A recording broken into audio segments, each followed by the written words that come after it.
Oi, irmãos, bom dia. Shalom, shalom. Essa madrugada aí, cedo, bem cedo hoje de manhã, eu me deparei com esse vídeo. Era, na verdade, como é que fala aí no YouTube? Era um short de uma entrevista de 3 horas no podcast. E simplesmente o pastor Nicodemos, que se eu não me engano ele é presbiteriano, e desculpa aí, isso pesa muito porque presbiteriano não é que eles não sabem Bíblia, não, mas eu sou batista, tá? Então é uma coisinha que sempre existiu. Assembleia de Deus, os dons do Espírito Santo, ok? Batista é Bíblia, presbiteriano não ainda entendi o brilho deles, mas te digo que não é Bíblia. E para rebater o que ele tá falando do alto da autoridade dele com o Vilela, com milhões de pessoas, e esse vídeo tem quase um ano que tá rodando, tá? 8 meses que isso tá aí e Deus me mostrou agora. Por que Deus me mostrou agora? Porque o arrebatamento tá para acontecer nesses dias, querido. Nós não vamos ficar aqui para ver, a igreja vai ser arrebatada. Você não quer acreditar nas profecias do Apocalipse? Não quer acreditar nas palavras de Paulo? Tudo bem. Vou usar um argumento irrefutável. João 14, palavras de Jesus. Deixa eu tentar ler aqui sem apagar meu vídeo. Não tem como, vou ter que ler de outra forma. Vou pegar meu telefone aqui, peraí. Aguenta a mão aí. Cadê meu telefone? Vamos lá, outro computador aqui. Daí esse computador aqui que eu leio. Que eu achei que eu podia sair do vídeo e ler a passagem que eu já tinha separado lá. Não tem problema não. Nós vamos ler. João Ferreira de Almeida, Almeida Corrigida Fiel, tá? João 14. Não se turbe o vosso coração. Essas palavras de Jesus, tá? Esse argumento aí. Vamos ler um pouquinho do 13, onde que vem essa conversa. Ora, antes da festa da Páscoa, sabendo Jesus que já era chegada a sua hora de passar deste mundo para o Pai, como havia amado os seus que estavam no mundo, amou-os até o fim. E acabada a ceia, tendo já o diabo posto no coração de Judas Iscariotes, filho de Simão, que o traísse, Jesus, sabendo que o Pai tinha depositado nas suas mãos todas as coisas e que havia sido de Deus, e que havia saído de Deus e ia para Deus, levantou-se da ceia, tirou as vestes e, tomando uma toalha, cingiu-se. Depois deitou água numa bacia e começou a lavar os pés aos discípulos e a enxugar-os com a toalha com que estava cingido. Aproximou-se, pois, de Simão Pedro, que lhe disse, Aproximou-se, pois, de Simão Pedro e no caso de Simão Pedro disse, Senhor, tu lavas-me os pés a mim? Respondeu Jesus e disse-lhe, o que eu faço, tu não o sabes, o que eu faço não o sabes tu agora, mas tu o saberás depois. Disse-lhe Pedro, nunca me lavarás os pés. Respondeu-lhe Jesus, se eu te não lavar, não tens parte comigo. Então estão na última ceia, isso é o capítulo 13. Disse-lhe Simão Pedro, verso 9. Senhor, não só os meus pés, mas também as mãos e a cabeça. Disse-lhe Jesus, aquele que está lavado não necessita de lavar senão os pés, pois no mais todo está limpo. Ora, vós estáis limpos, mas não todos. Por que só os pés, gente? Porque os pés é onde você vai, né? Onde você caminha, é a sua inclinação. Porque bem sabia ele quem o havia de trair. Por isso disse, nem todos estáis limpos, apesar de ter lavado os pés dele, né? Ele lavou os pés de Judas. Depois que lhes lavou os pés e tomou as suas vestes e se assentou outra vez à mesa, disse-lhes, entendeis o que vos tenho feito? Vós me chamais mestre e senhor e dizeis bem, porque eu sou mestre e senhor, né? Rabi e Mashiach, não, Rabi e Baal, right?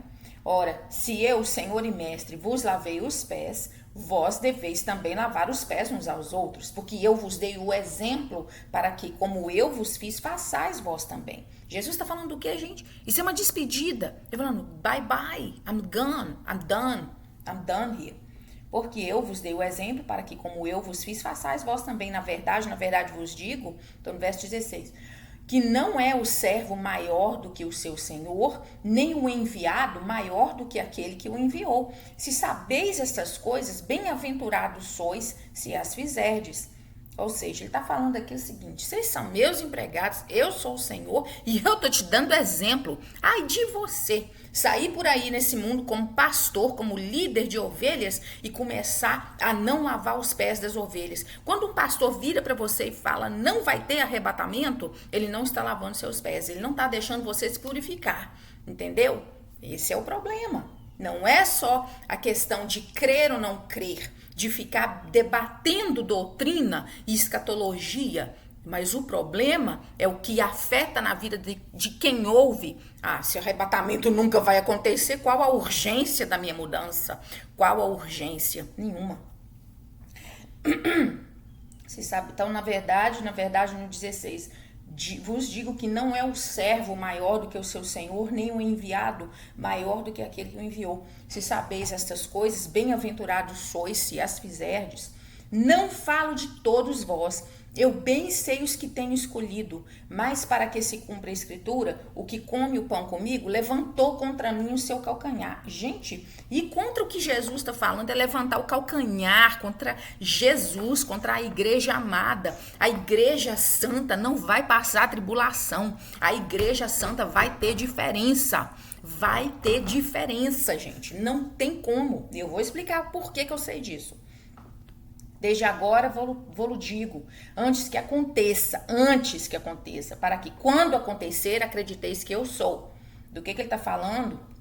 Ele está falando de alguém que levantou o calcanhar, e quando for revelado quem for, aí eles vão, tá vendo? Tem que crer no que Jesus fala, tem que dar ouvidos, porque ele sabe de tudo.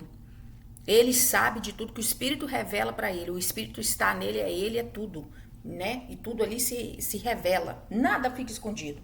Na verdade vos digo, se alguém receber o que eu enviar, me recebe a mim, e quem me recebe a mim, recebe aquele que me enviou. É uma hierarquia. Ele é Jesus, ele é mestre e senhor. Quem receber aquele que Jesus enviar, recebe Jesus. E quem recebe Jesus, recebe aquele que enviou Jesus, que é o Pai. Então você vai viver dentro do seu coração com Deus do universo, Criador, Jesus, o Filho, aleluia, tudo aí dentro de você, cara. Você tem que ter uma esperança de vida, mesmo. Você tem que ter uma esperança de vida.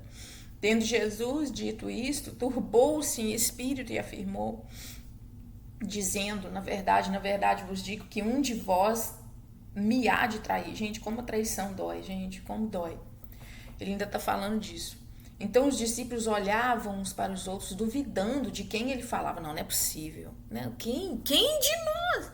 Aí eles começaram a achar que eram eles mesmos. Isso é o arrependimento. O problema de você falar que nunca vai acontecer arrebatamento é que esse sentimento aqui, será que sou eu? Será que sou eu? Não vai existir. O auto-examinar-se, esse é o problema de quem está falando essa heresia tão grande.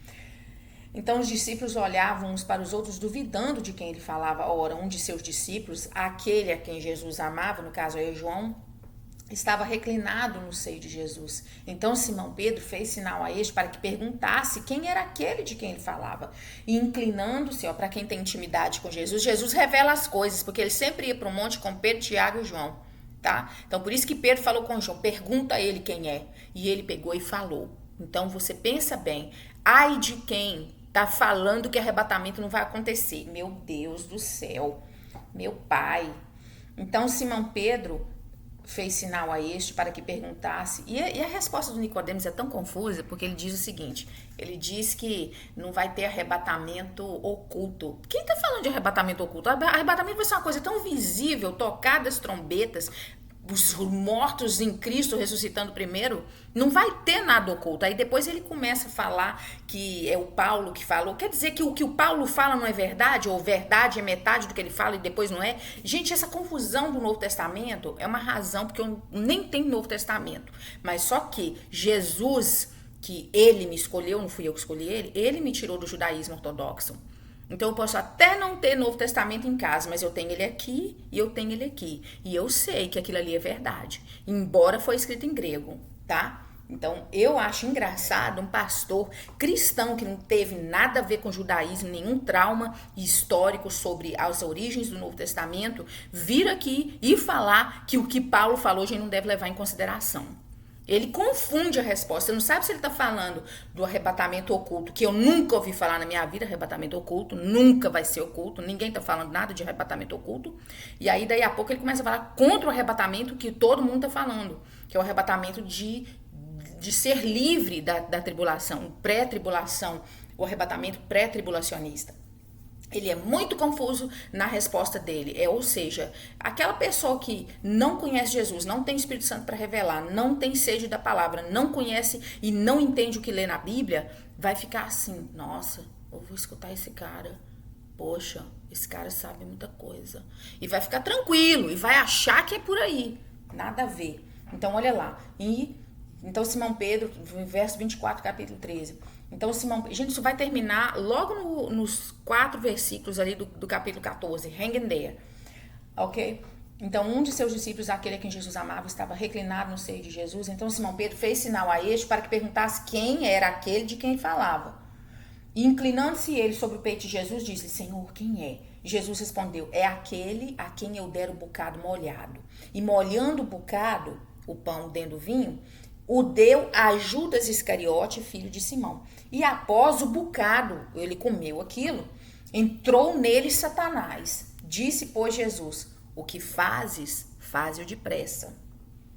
Isso é muito triste. E nenhum dos que estavam sentados à mesa compreendeu a que propósito lhe dissera isso. Porque como Judas tinha a bolsa, pensavam alguns que Jesus lhe tinha dito, cumpra o que nos é necessário para a festa, ou que desse alguma coisa aos pobres. E tendo Judas tomado o bocado, saiu logo, e era já noite. Tendo ele, pois, saído, disse Jesus, agora é glorificado o Filho do Homem, e Deus é glorificado nele. Na pior hora da vida dele é onde o nome de Deus vai ser glorificado. E ele mesmo, e o nome dele também. Se Deus é glorificado nele, também Deus o glorificará em si mesmo. Ou seja, se eu glorifico o nome do meu Pai, também o meu Pai vai glorificar em meu nome nele mesmo. Vou ler isso de novo, 32. Se Deus é glorificado nele, também Deus o glorificará em si mesmo. E logo, mais rápido, o há de glorificar. Filhinhos, é rápido, tá? Filhinhos, ainda por um pouco estou convosco, vós me buscareis, mas como tenho dito aos judeus, para onde eu vou não podeis vós ir, eu vou-lo digo também agora.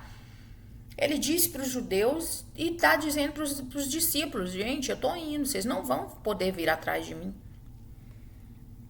Um novo mandamento vos dou, que vos ameis uns aos outros, como eu vos amei a vós, que também vós uns aos outros vos ameis. Nisto todos conhecerão que sois meus discípulos, se vos amardes uns aos outros. Disse-lhe Simão Pedro, Senhor, para onde vais? Jesus lhe respondeu, para onde eu vou não podes agora seguir-me, mas depois me seguirás. Depois me seguirás. Disse-lhe Pedro, por que não posso seguir-te agora? Por ti darei a minha vida. Respondeu-lhe Jesus, tu darás a tua vida por mim? Na verdade, te digo que não cantará o galo enquanto não me tiveres negado 3 vezes. Again, de quem sabe tudo. Não existe passado, presente e futuro para Jesus, não. Jesus vive em uma outra dimensão, a dimensão da verdade, do que é verdade. Emet, em hebraico. Então vamos pro 14, gente. Ele tá nessa conversa aí, nessa ceia. Então tá, você vai me negar, onde eu vou você não pode ir, mas olha o 14, como começa João 14. Não se turbe o vosso coração. Credes em Deus, crede também em mim. Na casa de meu pai há muitas moradas. Se não fosse assim, eu vou-lo teria dito. Vou preparar-vos lugar. E quando eu for e vos preparar lugar, virei outra vez e vos levarei para mim mesmo, para que onde eu estiver, estejais vós também. Mesmo vós sabeis para onde eu vou e conheceis o caminho. Disse-lhe Tomé, Senhor, nós não sabemos para onde vais, como podemos saber o caminho? Disse-lhe Jesus, eu sou o caminho, e a verdade e a vida. Ninguém vem ao Pai senão por mim. Se vós me conhecesseis a mim, também conhecereis a meu Pai, e já desde agora o conheceis e o tendes visto. Again, deixa eu começar aqui, quebrar, break down this.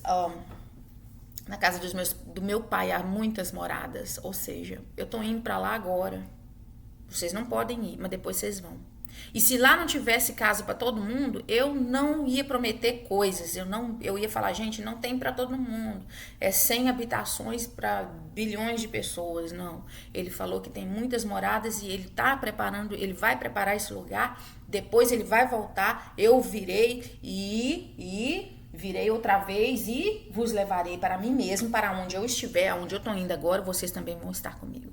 That's simple, gente, ó. Arrebatamento vai acontecer sim, eu creio. Jesus prometeu, Jesus falou e eu tô esperando, eu tô contando com ele. Eu não tô contando com um homem que falha, com um homem que mente.